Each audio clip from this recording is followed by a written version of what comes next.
First item is approval of minutes. Consider approval of minutes for the August 5th, 2024 regular and closed session minutes for consult with attorney, real estate, and personnel. Move approval. Motion by Councilmember Second. Singleton. Second by Councilmember Bramlett. Further discussion? All those in favor say aye. Aye. Those opposed? Motion carries. Have no public hearing under agenda adjustments. Have two. I need to add to approve the purchase of land for service distributing, and we need to remove the closed session. We do not need a closed session. Motion approved. Motion Agenda by adjustment. Councilmember Whitley, Second. second by Councilmember Dry. Further discussion? All those in favor say aye. Those opposed? Motion carries. Under announced delegations, our first one is Nehemiah project presentation by Carla Poplin. I believe with her tonight is Melissa Smith. Yes, thank you. I appreciate you guys having us tonight. I want to start out and just thank you for giving me a few minutes to address you. I'm going to explain kind of what we are, and then I'm going to let Melissa talk, and then I'll go through a little more of our presentation here.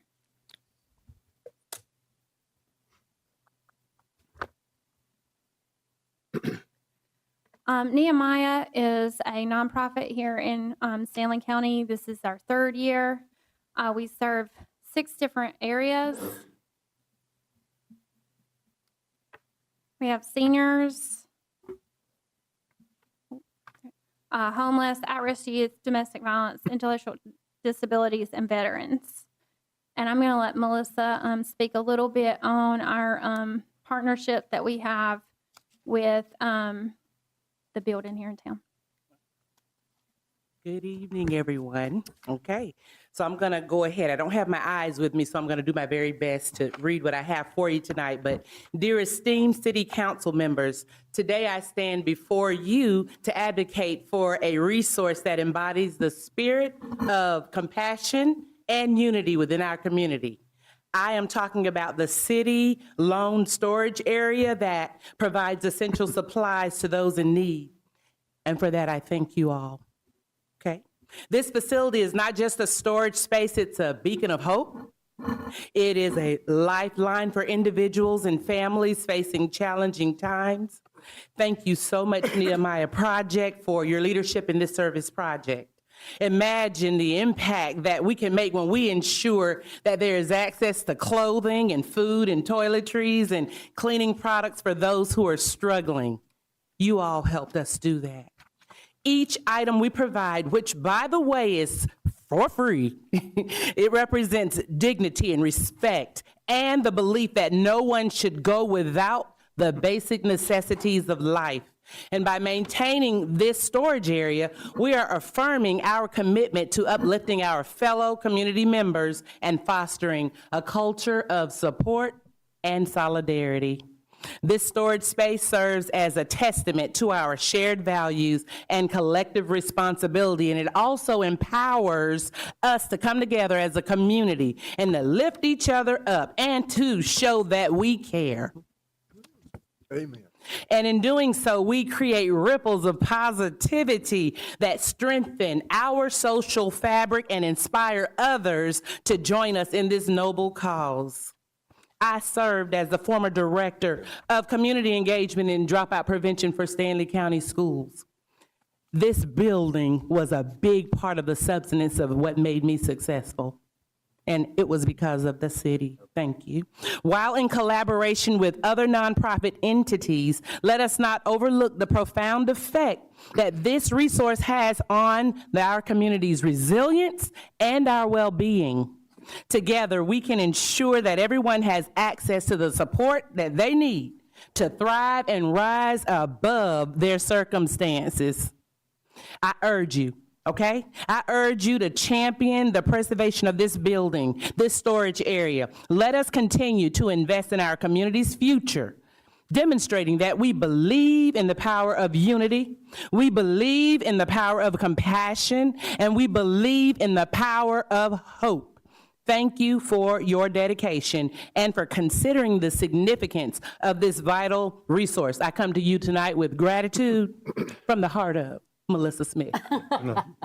Doctor. Yes. Dr. Dr. Melissa Melissa Smith. Dr. Smith. Melissa Smith. Thank you. Thank you, Melissa.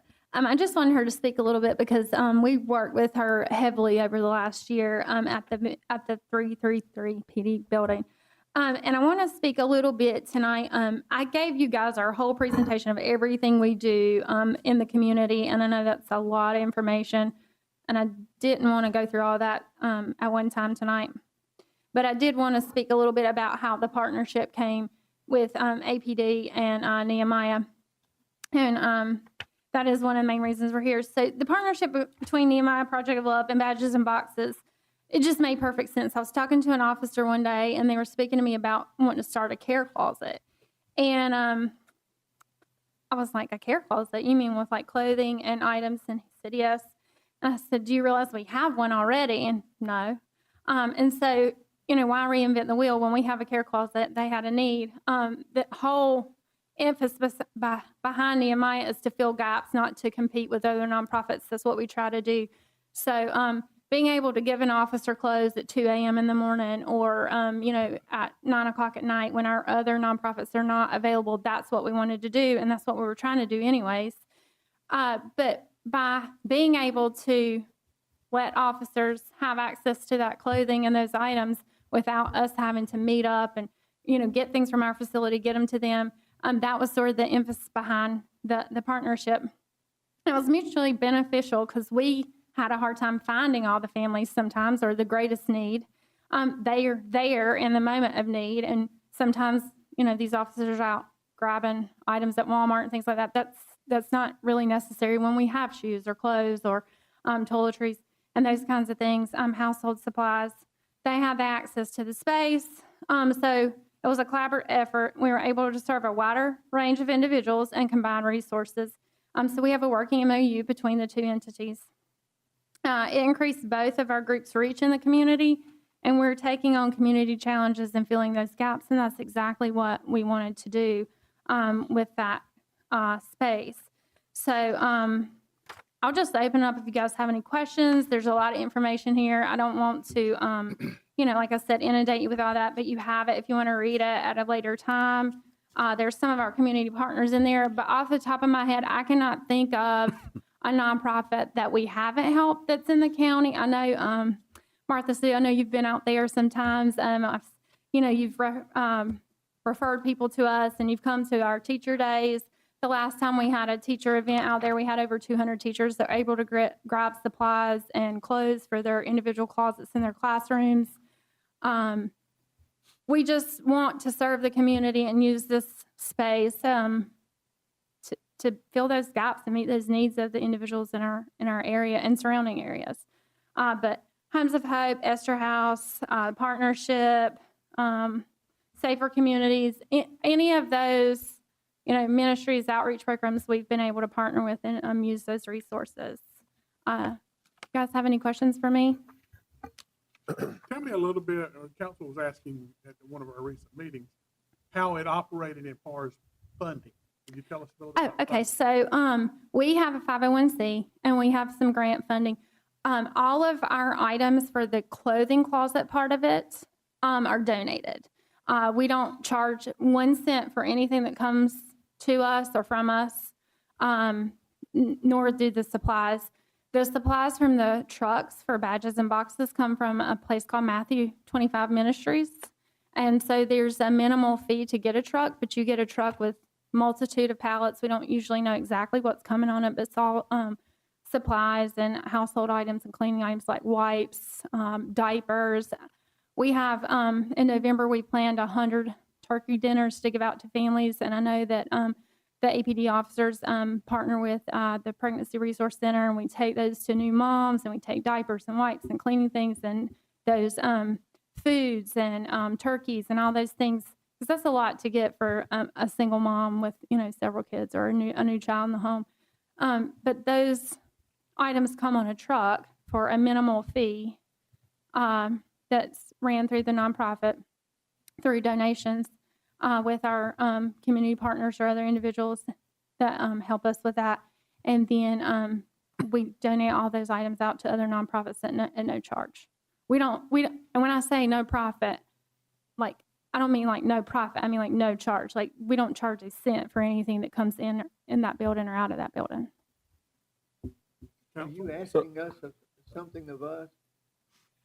She's making the presentation that council requested of how this Yes. program operates. Hmm. And council had a lot of questions, so she's here to answer our questions. Or try to anyway. I'll be the first to say, Uh-huh. you know, I think everything that you said regarding your program and the services offered to the community are outstanding. I think from a council perspective, our biggest concern were that we didn't know anything Right. about who was utilizing Mhm. the facility. We just seen trucks coming in and out of a city-owned building, Yeah. and we didn't know any details. So that's when we start asking Mhm. questions. And I'm So I think all of us at this point is trying to get on the same page. right. And that's why I asked if I could come and just sort of present, let you guys know what's in there, what we're doing, and how it works. And then if you guys have questions for me. Yeah, I mean, Ms. Popham, thank you for that presentation. Just so we understand, so you support all, basically anybody in the county with needs, churches, Mm-hmm. organizations, anybody in need. I mean, people can just come by there and you don't charge anything and, Mm-mm. We work off of what we call community partner, community referrals. So if a church was to call me up and say, you know, we have a family that's gotten burnt out from a fire, or a fire department calls us up and say, you know, we've got a total loss fire. We just work off of that so that we don't have individuals just walking in or, you know, repeat users, that kind of thing. Try to spread our love where we can and make sure that we're meeting the needs. And also not stepping on other nonprofits' toes, because that's not what we're here for. We're not here to compete with others. We want to fill the needs and the gaps where, you know, if there's an individual, let's just say at the Esther House, or, you know, that's displaced with Homes of Hope or something like that, and they've already gotten their food allotment for the month and they need extra food or they need extra clothes. Those are the type of referrals that I'm talking about. sure, Mhm. thank you. So who would a nonprofit or a church contact? Usually it's myself or some of the officers from APD. Okay, because I think, you know, like Dexter said, until a few weeks ago, we didn't know y'all were Mhm. involved. We weren't sure who was involved. So, you know, I didn't know if this program was promoted. It is. It's like I said. It's fairly new.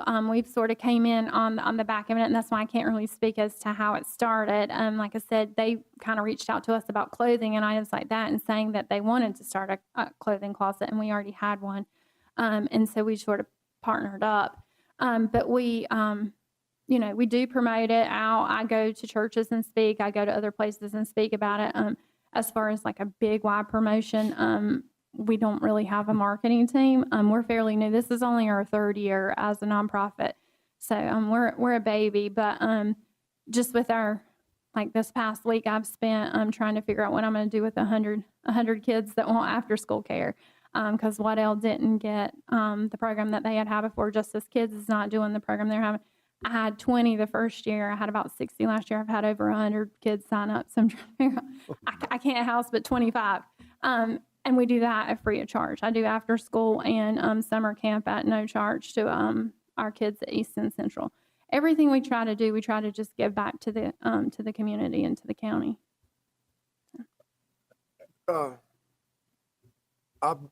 I have to admit, I was the one that saw the truck Mhm. unloading. I'm going, what in the world is a flatbed truck doing out in front of that building with a lot of people around it that I didn't know? But knowledge is a wonderful thing. Mhm. And thank you and Melissa for coming Mhm. tonight and sharing that with us. And I think I speak for everyone that we certainly support what you're doing. And if we can help more, just let us know. Okay, thank you. Thank you very much. Absolutely. Mayor, I guess I from a, have- okay, go ahead. No, go ahead. Okay, I guess from a liability standpoint, though, who would we be dealing with? The police department, since they're the ones that we gave authorization to store product in that building, or will we have some sort of memo of understanding with Nehemiah Group? I don't think we got anything right now. Let me go back and start a little bit. Council purchased this building with a different intention several years ago, and that intention has not been needed at this point. So council was discussing recently, we have had some other people inquire about wanting to put a business in there and rent the building. So council has been discussing that. Then it came up, this started with nothing but an agreement with administration to allow the police department to store some items in there. And it has more or less grown significantly, and council was unaware totally of what was going on. Now, council has to decide now how they want to proceed with that building. And by you coming tonight and giving us that information is what we needed. Right. We've asked the city manager, who unfortunately could not be here tonight, to look at the situation and talk about it and come back to us. He will be talking with our attorney, and if we need to do an agreement, I'm sure they will bring that to us in a future meeting. Council has to make a decision on how to proceed to begin with. And I get that. In the position that I am on my board, I totally understand. So for complete transparency and clarification, I was there at one distribution because I wanted to see what was going on. Because I had also seen, and this was 2 years ago, what really was going on in our building, okay? And at the time that I didn't get direct answers, okay? The comment that I got was the items are free. And from the person that said this to me, I take donations to help pay for the shipping. Okay. Which still, when I saw what types of items, that was not secondhand stuff, it was. Yeah, it is. It's items that come from like warehouses. They're not used items other than the clothing. Yeah. So I saw that and I was very concerned just on what really was going on there. And I contacted 2 different nonprofits, and they said they did not want to deal with it because they didn't want to have to be giving money to another nonprofit. They just didn't understand it. So I think, and that was 2 years ago. After that meeting, or after when I was there, and I took some stuff to the Norwood Community Closet, and I took some stuff down to SCCM, some cleaning products. This is during COVID. And I told Michael Ferris, I said, we need to figure out what's going on, what's really going on over there, because I really didn't understand it. And so we have known about it, or someone, but not to the whole depth. Council has not until just the last couple of weeks. So that's for complete transparency. Number one. Number two, I think I heard you said that you had a working MOU with the police department. Yes. With badges and boxes. Okay. So, and tell me, and the chiefs out there, give me what's going on with badges and boxes and exactly what that is, because I don't know about that. So Just a minute. We've asked the city manager to do. Okay, that's fine. That's fine. We don't need to bring the chief. Okay, that's fine. Then we will wait and get, because that's a whole nother thing. yeah, And- but it's a few officers that got together to try to fill some needs that they were finding when they were on call. Is my understanding of their entity in a really short blurb.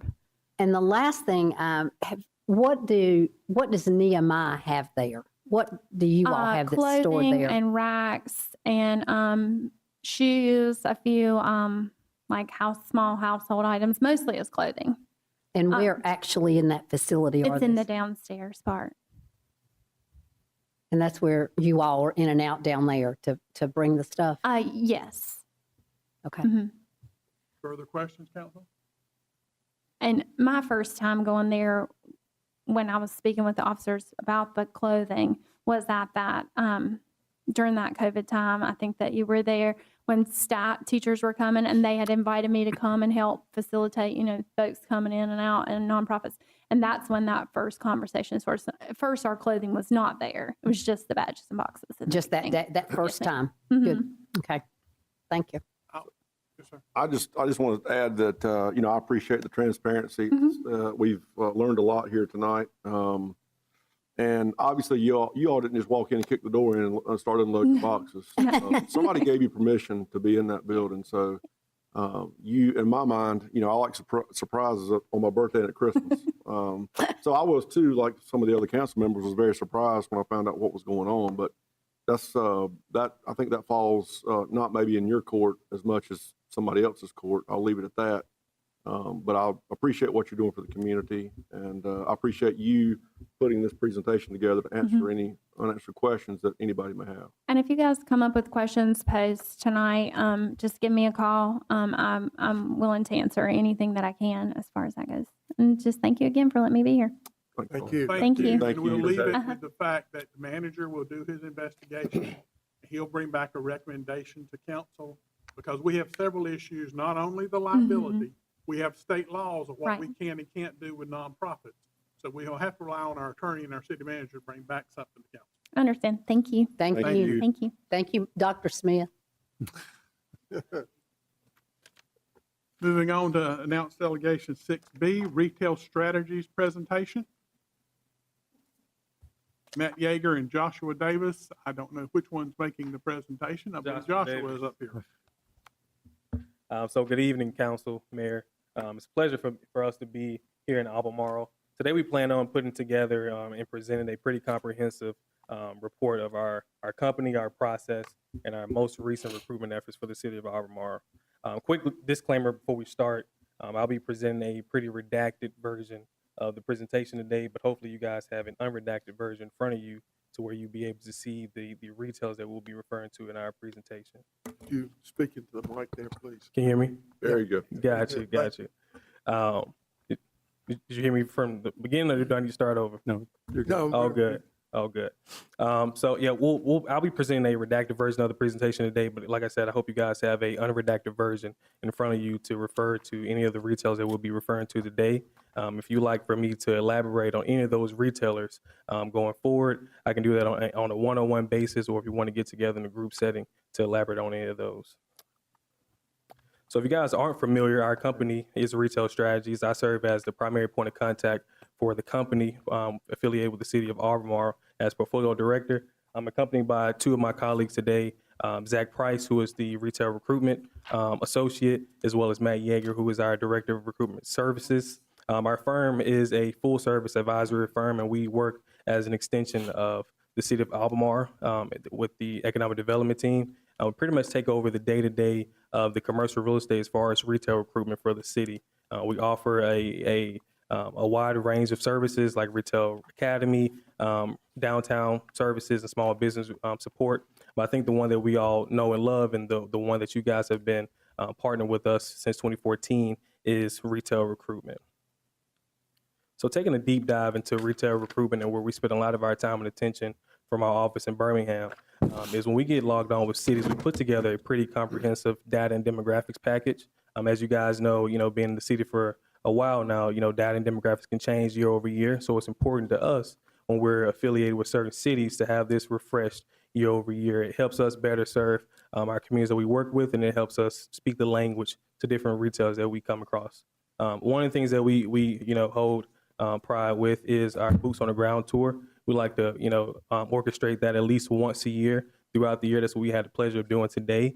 And we use this as kind of an inventory to, look in the market, see what's changed over time, whether it's residential, commercial. You guys know that, real estate can change overnight sometimes. And it's important to us to have a full list of inventory, whether that's retail that's left the market, retail that's coming to the market since our last time being in. And one of the things that we like to use, that encompasses a lot of this information as far as our day-to-day in retail recruitment is trade show representation. We get a chance to go to several different trade shows throughout the year, ICSCs, Retail Lives, some of which are in Las Vegas, Atlanta, Charlotte, the ones that are predicated to the area of the Carolinas that we work in. We get the chance to have a full range of retailers at our disposal, some of which are already in the area that we've been able to recruit to the city of Albemarle, and some that are not. And we'll get a chance to give a full report and be cheerleaders for the city of Albemarle to be able to attract those retailers in the market as well. So being partnered with you guys for almost 10 years now, we've had the pleasure of partnering with you and bringing a wide range of retailers into the market. Some of these we had a chance to look at this evening, as well as this morning. Some of these retailers are thriving, they're doing well. Hopefully you guys get a lot of use out of these retailers as well. I like to use this analogy. I grew up with a dad who used analogies all the time, and I kind of, got tired of it. But the older I get, the more I use analogies. But I like to use an analogy of if you look back 10 years ago and you wanted to invest in the stock market. I don't know if you guys are investors, but if you took a portion of your money you wanted to invest in the stock market, 9 times out of 10, you'll probably have a 30%, maybe 40% chance of being profitable over a 10-year period. And that's a huge gamble. And you guys took a gamble getting on board with retail strategies almost 10 years ago. And we would like to believe, as well as the proof that's kind of in the pudding, some of the retailers that have been able to come into the market. As you can see, these 10 retailers in total bring in an average of over $26 million year over year. But I think the thing that, we like to hold our hat on out, and one of the things that's most important are the jobs that have been created based on these retailers coming into the market. It creates a sense of well-being, a sense of security when you can, look back and hold your head on some of these retailers that have been able to come into the market. Even though there's one there that's not there now. We'll talk about that later. Okay, thanks. So it kind of brings us a perfect segue into, a question that we get asked a lot. Why should municipalities invest resources into retail? And I think the easiest way to answer that is retail builds on retail. If you look at the last part of that ladder, where these retailers bring in $1 million year over year, you may already be familiar with some of these brands like Starbucks, Chipotle, Jersey Mike's, and even small inline tenants like Verizon. And I say retail builds on retail because a lot of these guys like to see some of their peers in the market. For whatever reason, they don't like to be the first one to hold their flag and, taking advantage of a new market. But if you already have a certain, tier of retailers that are in the market, it creates a more compelling story for different retailers to come into the market. So if you're already familiar with some of these brands like Chick-fil-A or TJ Maxx or Lowe's or Aldi, it creates a better story for us, and it creates a better situation for us to take advantage and get engaged with some of these retailers to tap into the Albemarle market as well.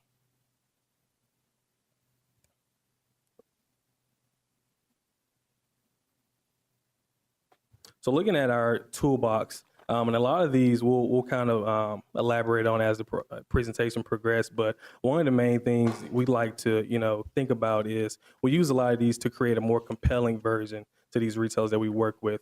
And one of the things that is true as far as custom trade areas. So I know you guys are probably familiar with your city limits or your municipal boundaries. I think we'll be doing you a disservice if we only take those boundaries and say, hey, XYZ retailer, you can only see the population for what it's worth in these city boundaries. But one of the things that we like to do is create a custom trade area. This allows us to take whether it's 19,000 of the population here in Albemarle and 2x that, 3x that, as far as create a better picture or more compelling picture as far as certain retailers that may be attracted into the market. And I'll kind of elaborate on that when we tap into mobile data tracking. I would say show of hands of, the guys here that, or the individuals here that look at, the terms and conditions when you get, a smartphone or an iPhone. But I probably won't get a lot of you guys raising your hand, but that situation is great for different retailers because mobile data tracking allows them to be able to see and, understand where a lot of the percentage of their retail population is coming from. And we'll kind of take a deep dive into that as the presentation goes on. As far as one of the things that we like to.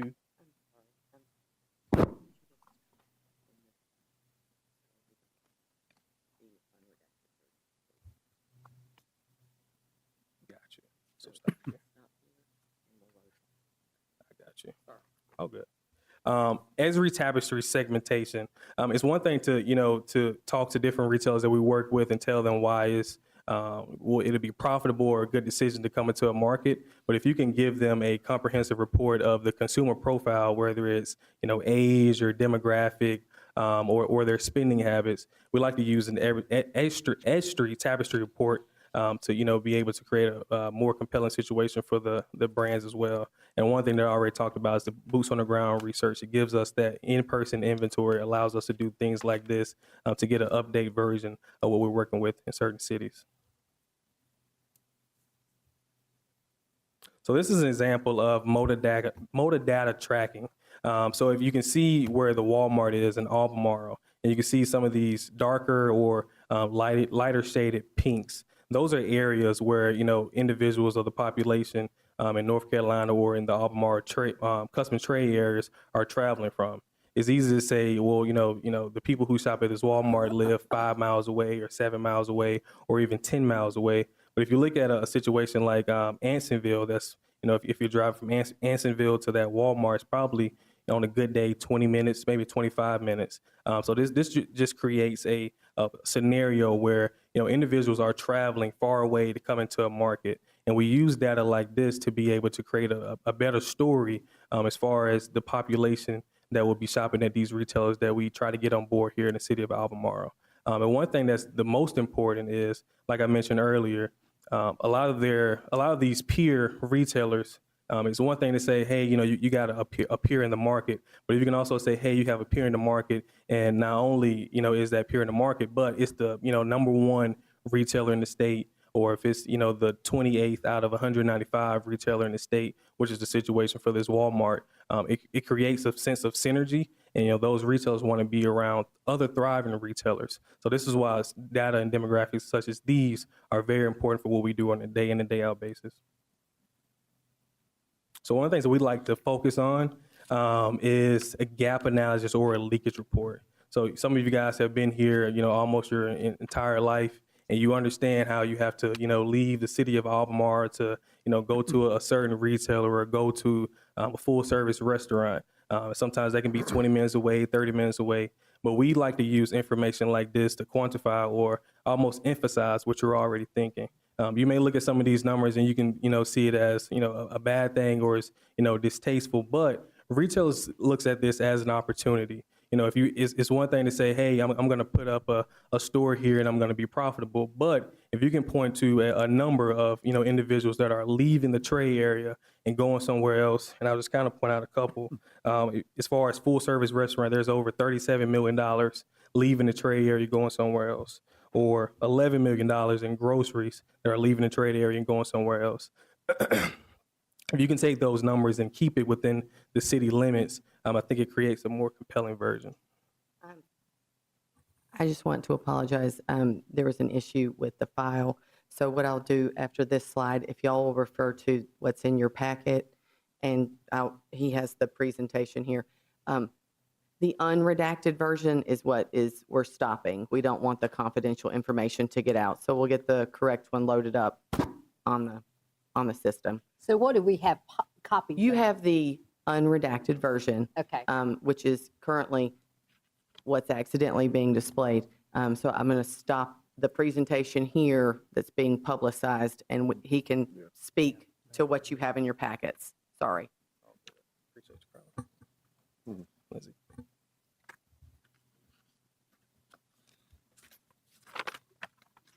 Okay. So next on your package should be recruitment focus. So if you look at that left-hand side, some of those retailers that we've identified or categories that we've identified year over year, and, when it comes to, availability in the market, some of these individuals have already tapped inside the trade area. Some of those will change year over year, but one of the things that won't change is the big picture vision. We want to, when we're talking to different retailers that we, get on board or they're a part of our prospect list, we want to identify or be able to explain you guys unique area in between, some of these major metropolitan areas like Charlotte or these other thriving communities that are in close proximity to a city like Albemarle. Joshua, let me stop you just a minute. and What you got? confirm. You're okay with the next 2 or 3 pages being released? Because if you present that to us tonight, it's public record and will be released. If this does not need to go out, you do not need to present it. It won't be on the screen. But No, we Give it still- to us we in have access to it. Public Yeah. record. If you present this, then it's public record. If you don't want it to go out, you need to stop right there with that. Okay. So Mayor, can I add just a point of clarification? So what I hear him saying is verbally, he's not going to say any of that. The potential market could still be considered confidential because it ultimately could be tied to a future economic development incentive.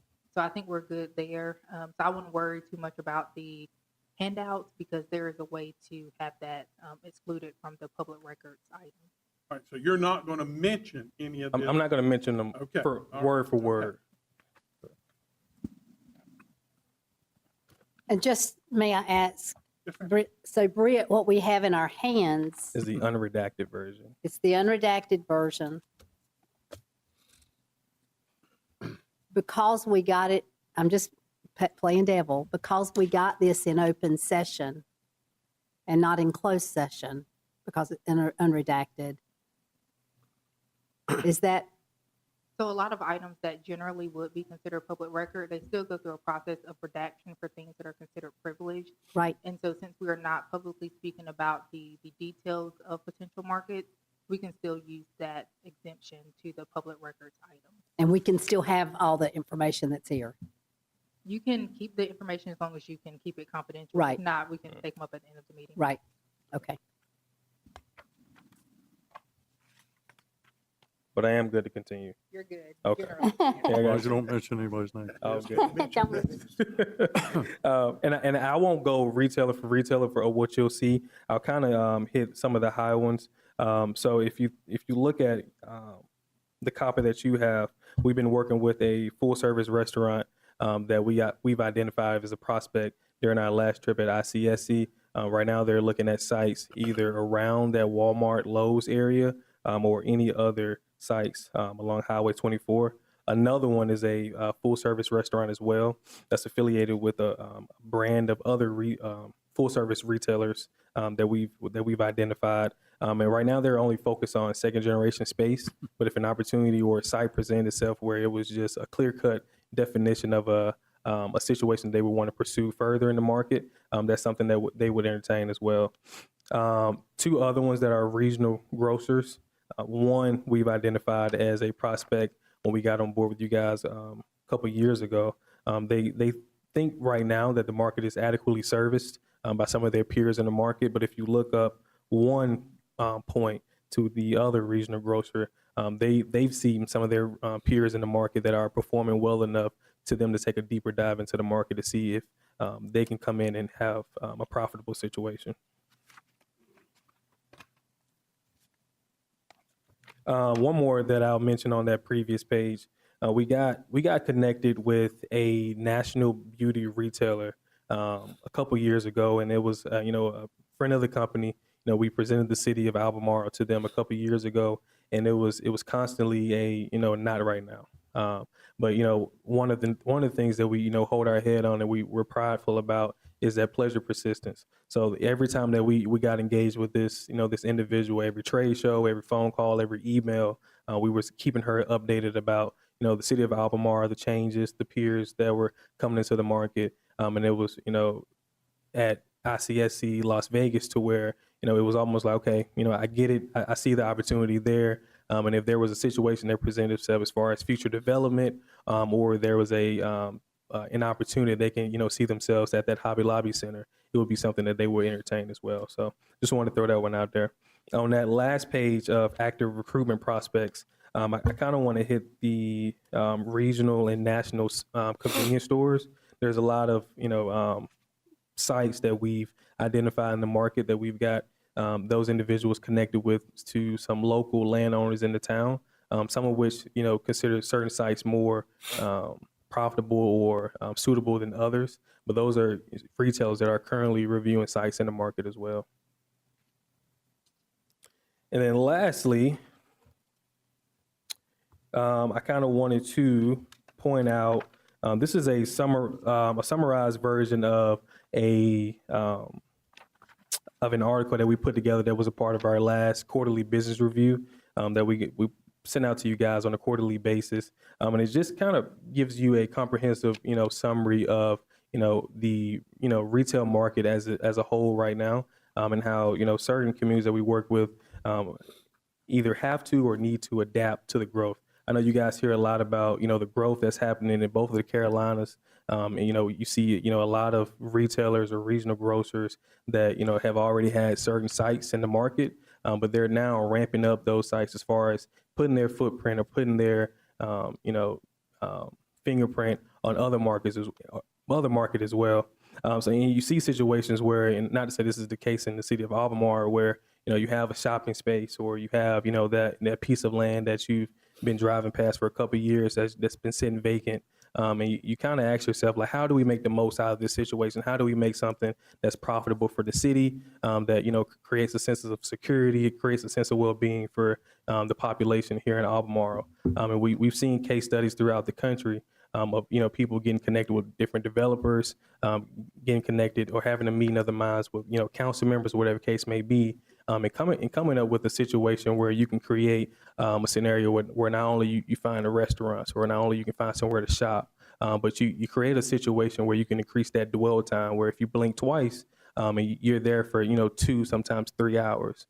So we've seen, and this was a hot topic at one of the trade shows that we just came back from, and it's kind of an opportunity where, a lot of the cities that we work with can see it as an opportunity, but it starts with a meeting of the minds. So if you have a group of people in the market already that see this as an opportunity as well, we love to get engaged with those individuals and see how we can, bring our thoughts together collectively to create a better situation or create a better story in the city of Albemarle. And with that, I'll open the floor up to you guys if you have any questions. Going back to your leakage report, All right. did you do anything on hotels? What was that? On hotels? Hotels. So I don't know if there is one for hotels in the leakage report, but if you've been in the market for some time now, I think if you look at the market, you may understand or have thought about it not being as adequately serviced, and you may see or you may hear a certain percentage of the population that may have to leave the city of Albemarle to go to or be able to get in contact with different hotels. So in the leakage report specifically, there isn't a category or a certain mark for hotels, but we work with several different hotel developers that would love to take a deeper dive into the city of Albemarle to see if that's something that they can entertain. Can I ask something about the leakage report? I'm a jeweler, and I want to make sure I understand this, because I've followed this for years. Mm-hmm. It's not a surprise to me when I see this, but I want to make sure I got your meaning correctly. In the jewelry category with luggage, leather goods stores, and so forth, they're $9 million market, and we're selling $2.2 million of it. Is that what that means? That $6 million in jewelry and leather goods and so forth is being bought by Stanley County people outside our area? So if you look at the 3 categories, one is the consumer demand, and you see that dollar amount. Yeah. The other one is the market supply. What's already in the trade area that, that percentage of the population can go and shop at. And then that last one is that gap or surplus or shortage. And that's that percentage of the market. If it's a negative, it's unadequately serviced. If it's a positive, that's a number of the market that's leaving the trade area and going somewhere else when it comes to those different categories that are pointed out in that leakage report. I've seen this before, and we have an incredible opportunity here. We've got far too many people shopping outside our area. This is almost unbelievable to see. Yeah, and like I mentioned in the presentation earlier, a lot of people can look at this and say, man, there's so many dollars leaving the trade area. What can we do, to make that number less? And a lot of the retailers that we come in contact with can look at this as a great opportunity, to keep those dollars not leaving the trade area, but be able to take advantage of that situation, and sometimes open up a new store to grab a hold of those dollars that are leaving and take advantage of and keeping them in the market. Do you do anything with the downtown? That's not our bread and butter, but we do have a downtown. We do have a downtown service that we provide that's through retail strategies. Yes, ma'am. Thank you, Joshua. Absolutely. So I have 3 follow-up questions, and the first one is the last numbers that you have here from the leakage report are from 2021. Mm-hmm. Do you find in I know that we've got completely, 22 is completely over, 23 is completely over. From 21, are those numbers skewed at all because of COVID? I wouldn't say. I think a lot of that would be predicated around the retailers from 2021 or 2020 when you're mentioning COVID. If retailers have come on board within the the trade area, some of those numbers may increase or decrease depending on if some of those businesses have closed or opened up from the time of 2020 to 2024. So not necessarily skewed, but they can be different, and these numbers are updated over the course of each and every year. So follow up to that would be, I see that on the leakage report, that it's got, you've got a date, Albemarle, North Carolina CTA 2023. Mhm. But then the information is all based on 21. Is this 21 or is this 23 as mentioned on there? These numbers are still, I would say they're in direct correlation with the current year. With 21? Well, 21, but there are still similar to what you're seeing right now in 2024. Okay, you think so? Okay. And now the mobile data tracking. Yes, ma'am. To me, that is probably one of the most interesting pieces of information that we have, because that really talks about the market. Mhm. I mean, who are our folks in the market? Absolutely. I don't see as much, and this is for everything, okay? And I just talked with you before the meeting. I believe our lakes, okay? I believe our lakes would be more purple, okay, than what I see there, because I see the pink area, and it's so faint I can't tell, but I think it says PD, and the URAs are not as red as I thought they would be, because we have a lot of folks who are just in Montgomery County across that come here to shop. Right. Okay. So I think our market is definitely a bit wider than that, but I guess you all know it because of those cell phones actually, but. And even some of so like where you see like some of those lighter pinks where it starts to get, more and more gray, that's still a percentage of the market that still travels to the, we just use this Walmart, but there are other big box retailers where people travel, whether it's, inside of the custom trade area or outside the custom trade area to some of those big boxes as well. Okay. But these darker purples, which I would say that they're pretty dark around some of those lakes. But I don't know if you have your readers today. You can probably borrow mine. I might need those readers. They'll just get darker over time. Will they get? There you go. So my last question is, where are we in the current? We don't have our manager, neither our manager nor our assistant manager here, but Lindsay is. Where are we in the cycle of working with you all and keeping you on board? I think we just renewed, right? So we're in our third year of our third contract with Retail Strategies. So at the end of this year, we would be up for negotiation. I knew we were in multiple year contracts. I just wasn't sure where we were. So this is the third of three. So this is our 9th year. Yes, ma'am. One thing, I'm glad you're here, Joshua. Absolutely. And I'm glad Lindsay is with us. I would love to see you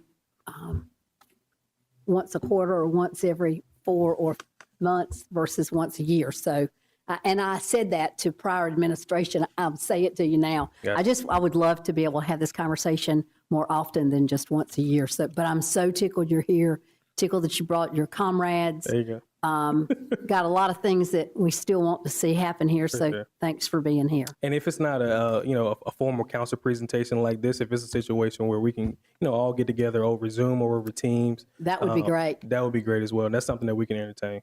I would love that. Absolutely. Council, have any further questions? I have a comment, you Your Honor. I guess it was back in 2014 when we first had a presentation from you folks somewhere in that neighborhood. It's been a while. It was probably the kickoff call. Yeah. In 2014. Probably going back over since 2013, if you were to look at Albemarle then and now, it would be looking at the floor and then looking at the lights. Right. It shines brightly.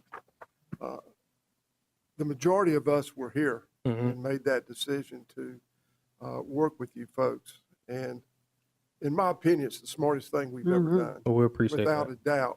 When you look at the east side of town and how it continues to sprawl more to the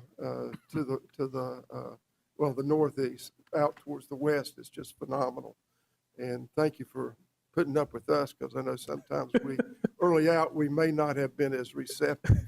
But sometimes a little kick in the butt goes a long Oh, way. Thank good. you very much. Oh, good. I'll leave you with this, and it kind of touches on what you just mentioned. If I was in a situation where I was in a community where I was able to be on council, or blessed enough to be the mayor of a town that I know and love, and I've been here, or had a family that's been here for over 100 years, I'll have some personal tie or some personal responsibility to hold individuals who are coming outside of the market and saying, hey, we're going to do X, Y, and Z, or we're going to do our best to 10x everything that you guys are doing on a day in and day out during your everyday job. So I get the personal responsibility. I love it. I think it creates a more two-way street as far as communication. So I appreciate it. Thank you. Absolutely. I think that's a good analogies. no. There's your There you go. there's your It was a good analogy for Benton to mention that. For sure. So in 10 years ago, where were we? Oh my golly. That's exactly Absolutely. right. Good analogy there. Thank you. Absolutely. Thank you. Thank you, guys. Would you give my regards to Kaylin Dorr? Okay. We'll do. Moving in administrative report, your departmental reports are in your agenda. There's one that's not there that It has been added, and I think she sent us an email right before the meeting. I just was making sure if folks heard that and saw that. Moving on to the consent agenda, 11A, consider road closure for the Fellowship of Idiots Run. 11B, consider road closures for the Beach Blast 5K, May the 5th, 2025, from 6 a.m. to 11 a.m. And 11C, Section 8, Management Assessment Program CMAP certification. 11D, Ordinance 24-26, traffic schedules. And that was a minor change in that this afternoon for some timing, and that has been uploaded into your system. It just needed to have the timing changed around the high school and the middle school that wasn't in the original one that you saw. Move to approve the consent agenda. Motion by Councilmember Dry to approve the consent agenda, second by Councilmember Aldridge. Further discussion? All those in favor say aye. Aye. Those opposed? Motion carries. Moving over to unfinished business, ordinance 2425 is a drop-in short-term child care in certain districts. Last meeting, council adopted the text amendment, and tonight you're adopting the ordinance, put it into ordinance form with the consistency statements. I'll entertain a motion. So moved. Motion by Councilmember Second. Hall, second by Councilmember Bramlett. Further discussion? All those in favor say aye. Aye. Those opposed? Motion carries. I'll entertain a motion that we approve the purchase of vacant property from Service Distributing Company on Highway 52 for $7,000 plus the closing costs. Move approval. Motion by Councilmember Dry, second by Councilmember Aldridge. Further discussion? All those in favor say aye. Aye. Those opposed? Motion carries. Anything further to come before council? Yes. Okay. Remember that we have the dedication of I call it the dedication of the new fire truck, Kenny, next Monday at noon. 12:30. Thank you. Chris, I got a message that we've got an RPO meeting, called meeting for Thursday. Mhm. Are you going to be here? Yeah. Okay. Oh, yeah. It's a Zoom. Okay. It's just a, I saw what it was, just want to make sure you're on it, because I saw that we needed a quorum. Yeah. At your desk is some information from Central Iowa Regional Council, item number 4. This was, you got an email about it earlier this week. It was a meeting that occurred on Wednesday night of last week. Very interesting information about the inter-basin transfer from Charlotte that we have heard some information from Jay about just recently. So I will just pass that to you, and this is information that folks around the region got. Your Honor. Sir? I'd like to just take a minute. Some of us were able to attend the Electric Cities meeting this past week in Asheville. And I just wanted to just congratulate or just give Jay Voiles an attaboy. He was actually asked to be on a panel with the president of Electric Cities up there. He represented our city very, very well. And Jay, that was an awesome job. You handled yourself, as always, with a lot of professionalism, and made us really, really proud of you. So we appreciate your good job there. Also, if I may ask Ms. Poplin, I was thinking earlier, I know that the city manager is unavailable. He's sick tonight, but any communication that the Nehemiah project or the badge, what's the badge thing called? Yeah, badges and boxes. Any communication that's not privileged information that either one of those nonprofits have had with any City of Albemarle personnel, if we could pass that along to the city manager as he reviews all this, that might be helpful. Thank you.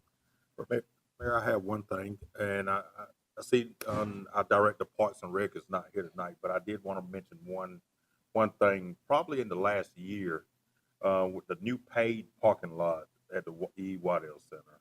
I know whenever you turn right to go into the parking lot, you're supposed to keep straight, but in all honesty, a lot of people try to make that right turn, and I personally watched in my yard. I've watched over the last year 4 or 5 people hit that rock and damage their cars, and then I've heard of probably another 4 or 5 people that have hit the rock and just didn't report it or anything. I'm just wondering, could we actually move that? We need to look at possibly moving that rock back a little bit so that people, I know why it's there, but people still gonna try to make that right turn if somebody is in that main driveway going forward, you know. I don't see, even this Saturday, I seen some lady mess up a very nice expedition, but she didn't want to report it. I just happened to walk over there to see if she was all right, but she didn't report it. Okay, we'll look at it. Mr. I Brown? want to expand just a little bit on what Bill was saying. Jay, we're very proud of you, but that wasn't the only thing. We had a number of places where we were ranked very highly among the electric cities, and even good comments about our city manager. I was very proud to be from Albemarle throughout that thing, and I think all of you would have been proud. Yep. Thank you. Anything further? Last thing is that in our reports, department reports, this was for July.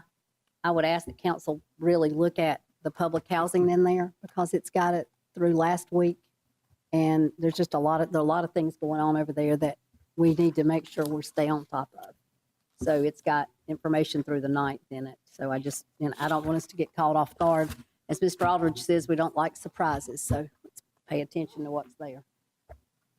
Anything further? I'll entertain a motion that we adjourn until our next regular scheduled meeting on September the 3rd at 5 p.m. for a special work session. So moved. Second. Motion by Councilmember Dry, second by Councilmember Aldridge. Further discussion? All those in favor say aye. Aye. Those opposed?